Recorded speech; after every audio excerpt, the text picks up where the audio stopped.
हर हर महादेव। देवों के देव महादेव के चरण में प्रणाम करता हूँ। दुर्गा माँ के चरण में प्रणाम करता हूँ। सरस्वती माँ के चरण में प्रणाम करता हूँ। गणेश भगवान के चरण में प्रणाम करता हूँ।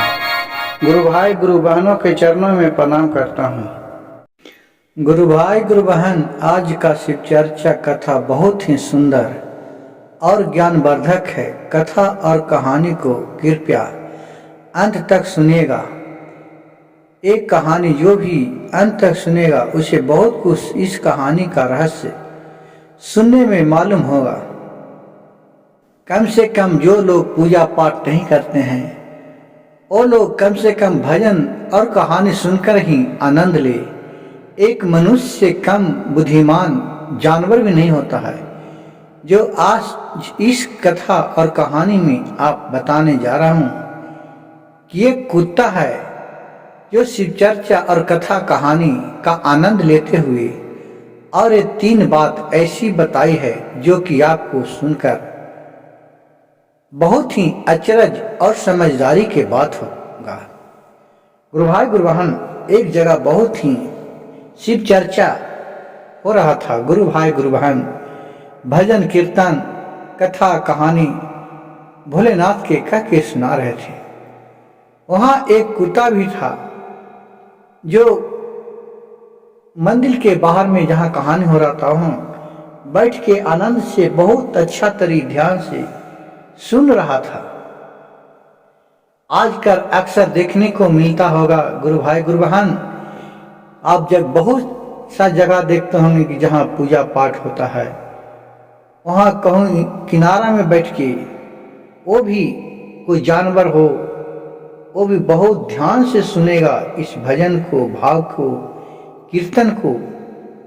उसी तरह जानवर है तो क्या है, लेकिन वो भी भोलेनाथ का कीर्तन रखता है कि जो नाम लेते था कि हे प्रभु भोलेनाथ, हमें भी मनुष्य तन में जन्म दीजिए। कौन सा कर्तव्य किए कि जो हमें इस तन में जन्म हुआ कि जो हम नहीं अपने खाने के लिए व्यवस्था कर सकते हैं, नहीं कुछ कर सकते हैं।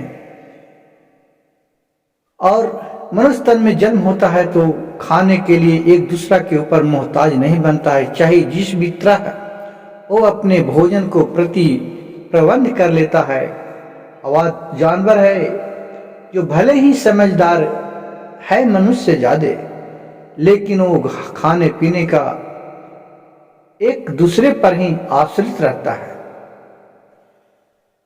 उसी जगह शिव चर्चा हो रहा था तो वहां भोलेनाथ मनुष्य के रूप में आए और शिव चर्चा में बैठे हुए थे।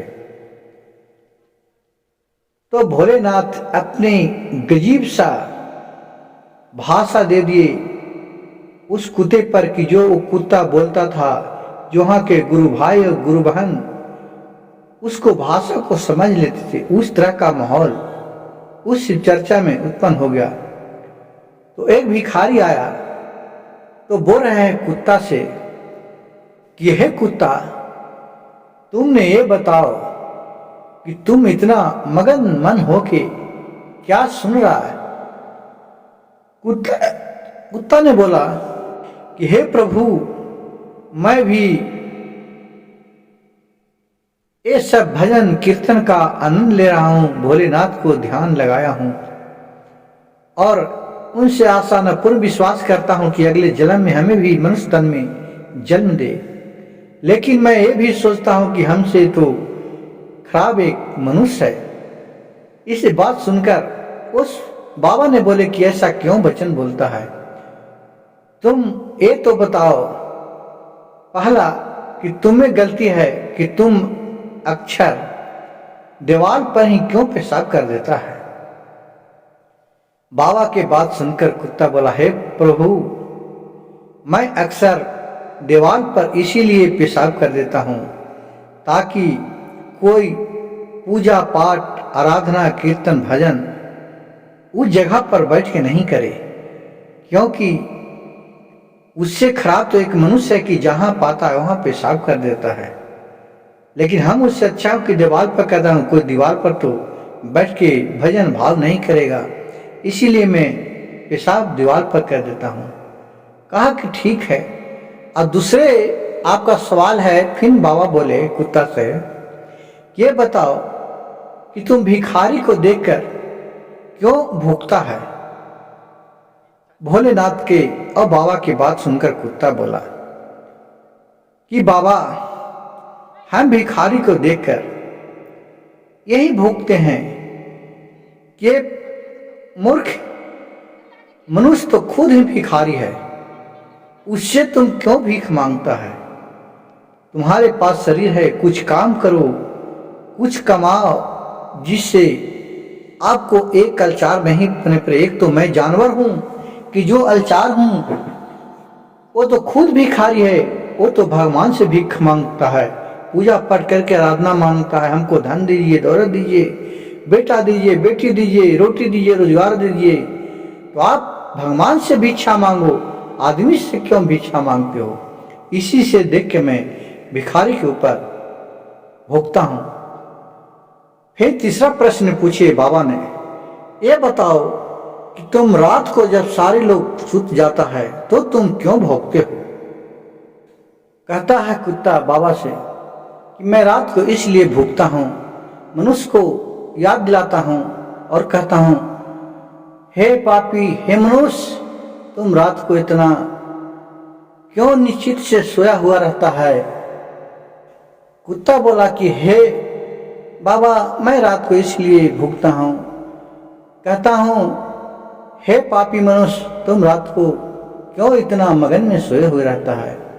कम से कम भगवान को एक बार याद करो, जिसने तुम्हारे ये शरीर दिया, धन दिया, दौलत दिया, बेटा दिया, बेटी दिया, उसको भी एक बार याद करो।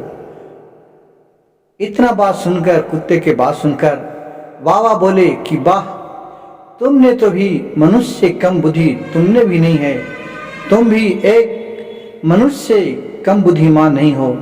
गुरु भाई, गुरु बहन, मेरे एक कहानी अगर आप लोग के अच्छा लगे तो कृपया मेरे चैनल को एक लाइक, सब्सक्राइब और शेयर जरूर कीजिएगा। हर हर महादेव, घर घर महादेव। कथा सुनने वाले जो भी इस कहानी को ध्यानपूर्वक सुने, उसे भोलेनाथ की कृपा से सभी मनोकामना पूर्ण होंगे। हर हर महादेव, घर घर महादेव।